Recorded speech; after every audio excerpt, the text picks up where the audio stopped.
Shaashamannii ganda duwwaa tokko keessatti kan argamu mana ajaa'ibaati. Mana baay'ee bareedaadha. Mana bolokkeettiidha.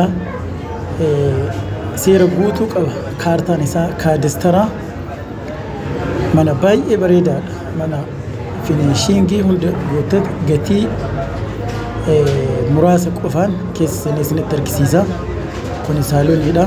Maasha Allah. Mana ajaa'ibaati kun. Mana jireenyaaf ijaaramee jiru.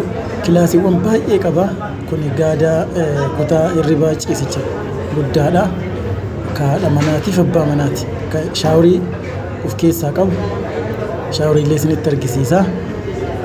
Mana ajaa'ibaati. Kaaree 140 gibbiinis bolokkeettiidha. Bakka bareedaadha. Naannoo masgida Kulafaati.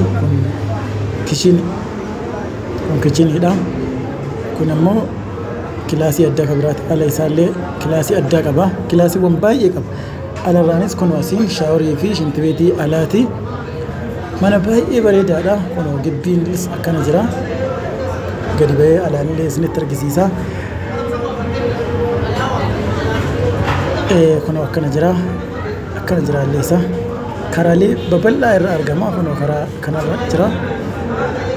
Gatiin miliyoona 4 jedhanii nama daddafee dhiyaateef gatii waa hinduuna waan jedhanii jiraniif carraa kana fayyadama.